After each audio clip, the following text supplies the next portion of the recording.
Coucou, c'est encore moi, c'est l'interne. Elle va pas la fermer, non? Eh ben non, elle va pas la fermer. Pourquoi? Bah parce que la dernière fois, avec toute cette visibilité, ces millions de partages, etc., on a cru quand même qu'on allait alerter et que vous alliez nous répondre aux problèmes des soignants. Eh ben non, alors décidément, c'est une sacrée épidémie de surdité, hein, donc j'ai emmené le matériel pour regarder. Alors si vous permettez, faites-moi voir, on va regarder ce qui se passe. Mais, oula, ah oui! Ah oui, non mais c'est ils ont mis du plâtre là-dedans. C'est un sacré bouchon de mépris hein, des usagers et des soignants, décidément. Alors non, non, non, non, c'est Sabrina, elle perd les boulons, elle met en scène, elle invente des histoires.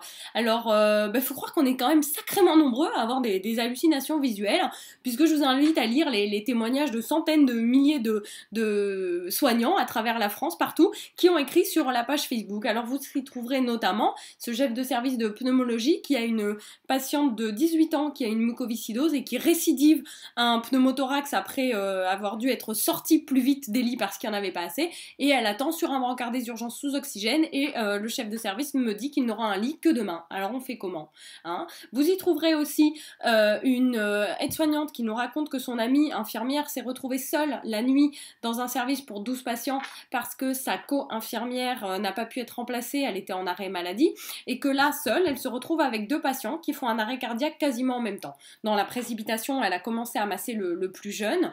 On imagine qu'elle a dû appeler des soignants pour venir l'aider pour l'autre patient. Manque de chance, le patient n'a pas survécu. Et plus tard, en relisant le dossier, elle s'est aperçue que le plus jeune était celui qui avait les plus lourds antécédents médicaux, et elle se demandait donc si elle avait commencé à réanimer l'autre, s'il n'aurait pas survécu. Alors voilà, hein, voilà l'état de l'hôpital et des structures de soins.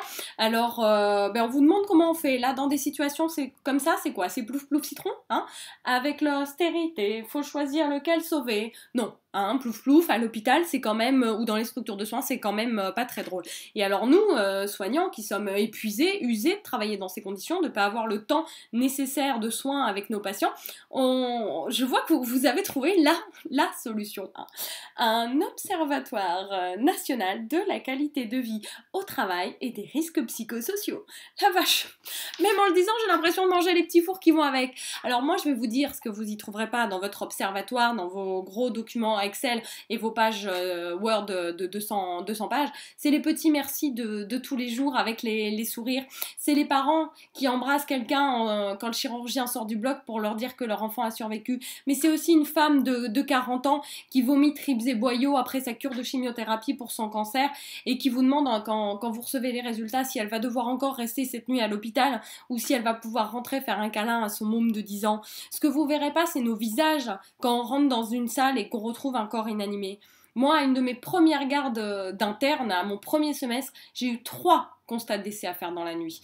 3 constats où j'ai dû poser mon stéthoscope pour constater le décès d'un patient. Vous savez dans quel état sont dans les équipes soignantes quand on passe des nuits comme ça? Non, non, vous savez pas ce que c'est de vivre tout ça, parce que si vous le saviez, vous supprimeriez pas des temps de repos, vous supprimeriez pas des RTT, parce que ces temps-là, ils sont indispensables. Ce temps qu'on passe en famille à se divertir ou à aller au cinéma ou se promener, c'est un temps qui est nécessaire à la survie mentale de tous les soignants pour pas être en arrêt, en burn-out, en dépression ou que sais-je. Ils sont indispensables à pouvoir continuer notre travail et à venir le lendemain à l'hôpital, continuer à soigner tous ces patients.